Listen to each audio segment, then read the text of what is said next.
Greetings, ladies and gentlemen, and welcome to this latest edition of Tales from Outer Space. Hope you enjoy. Story number 1.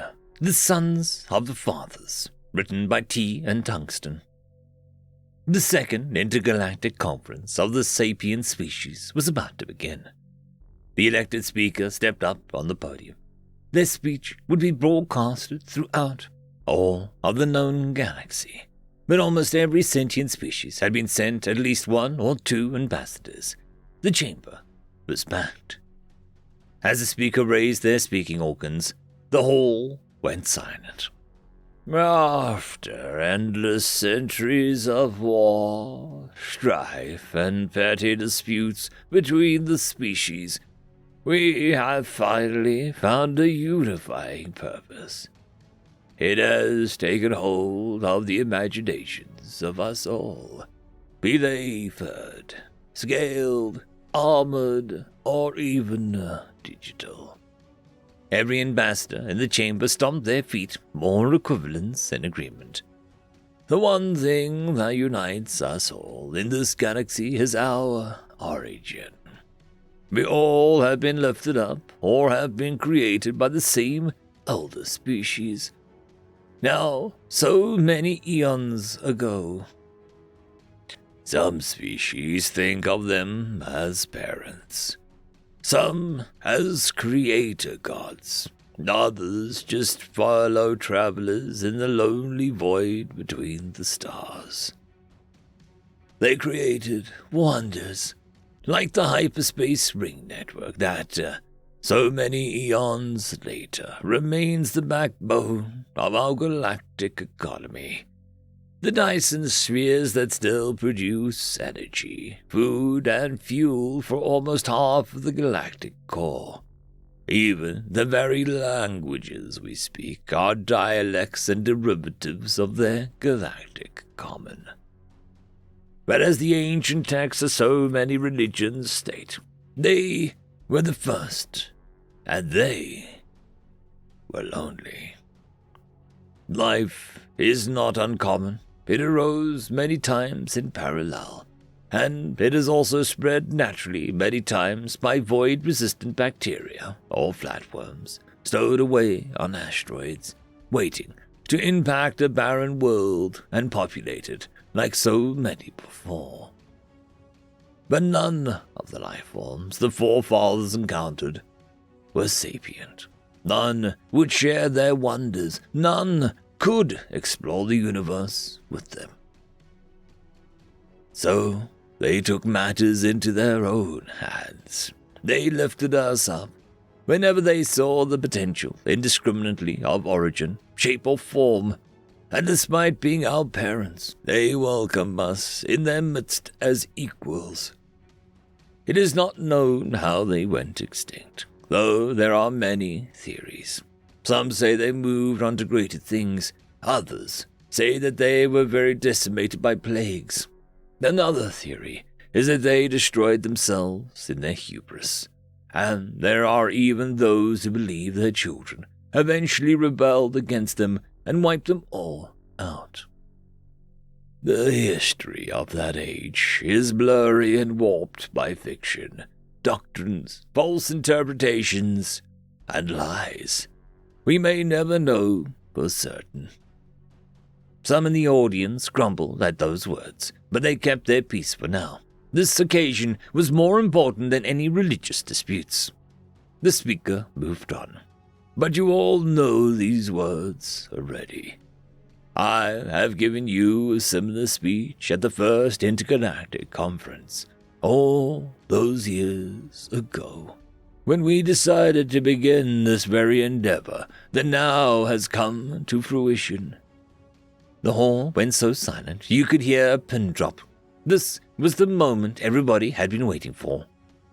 We have identified 5 species that were previously thought to have evolved independently from one another, but which in fact share a common genetic origin. These 5 species, despite their migrations throughout vastly different parts of the galaxy, have evolved on the same planet.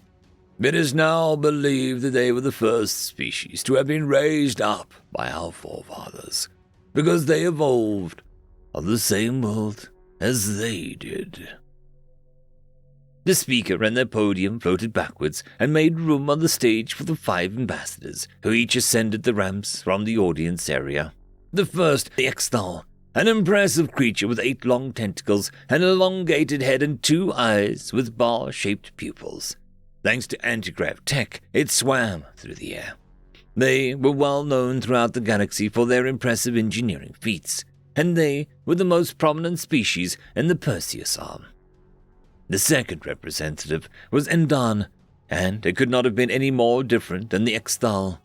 It was a thickly furred beast, with its features hinted at predatory roots, though those predator features were contrasted by a warm, friendly gaze. Despite not having any centralized governments, you could find Endans in almost any corner of the galaxy. They were well liked because of their loyalty and protectiveness. The ambassador gave nods to some of these closest contacts in the audience. Avrana was the next representative, a large avian species covered in glossy black feathers from tail to beak. It ignored the ramp and chose to fly up onto the stage. It proudly looked down on the audience, as if it had been crowned the Emperor of the galaxy. The species was well known in the core region for their excellent traders and economists. The members of the fourth species came to the stage inside of a transparent water tank. The body of this representative was completely hairless and streamlined. The name of their species was unpronounceable in any common tongue except for their own. They inhabited many hundred water worlds along the galactic rim, but they did not travel much outside their space. The ambassador observed the audience with an amused expression. Finally, the fifth and most obscure and secretive species was the Qatar. Like the Endan, it was also furred and quadrupedal, but you could not have confused one for the other. It was slender and walked without making a single sound. It also ignored the ramp and leapt up onto the stage with minimal effort. Its vertical slit pupils wandered unblinkingly over the audience. Many herbivore species in the first rows felt uncomfortable under its gaze.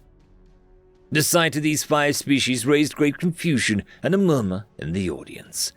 Out of all the hundreds of sapient species, these 5 were supposed to share a genetic history with the forefathers. Except for the Endan and the Qatar, they could not have looked any more different than one another. The podium speaker floated forward again, putting the stop to the commotion in the audience. Your confusion is understandable, but genetic analysis has proven this theory conclusively. And with the map of these 5 species, we managed to identify which genes are common amongst them all, and also which genes have been inserted by the forefathers in order to make these species more like them. But our discovery was bigger than we thought. We managed to fill the holes with genetic maps discovered in ancient records, and what we could not fill, we rediscovered with evolutionary algorithms. Now it is our time to be the teachers, parents, and friends. And it is only proper that our 5 honorable ambassadors will be the first to have the honor. The speaker pointed upward. A little crib floated down onto the stage, carried safely on an anti-grav platform. Every eye of all species throughout the galaxy was aimed at it. All shared an expression of shock and wonder. Nobody had expected to actually see it today. The 5 ambassadors leaned over it, and it arrived in front of them. Inside the crib was a small pinkish-brown creature, completely bald, except for a short brown stubble on the top of its head. Its eyes were green, surrounded by white. It moved a little, and when it noticed the 5 strange creatures above it, it began to cry. The hall erupted in noise as everyone who could jumped up from their seats in order to get a better look at the creature. Security shoved back some overly zealous ones who tried to get up on the stage. On stage, the Qatar raised one of her front paws and carefully touched the small creature on its forehead. The other 4 ambassadors could hear a deep humming emanating from her. More vibration than sound. It only took a second, then the infant stopped crying. It raised its arms and grabbed for the soft, hairless pads underneath the third paw with its 5 nimble fingers. A high-pitched laugh escaped out of its mouth. For a moment, everyone just watched, captivated by the creature. Finally, the voice of the speaker sounded triumphant when it spoke again. "Welcome back, humanity." End of story. I would just quickly like to thank the T5 channel members and patrons. Caspar Arnholtz, Cam Maxwell, Barkey, It's Difficult to Pronounce, Lord Azrakal, and Arcadian.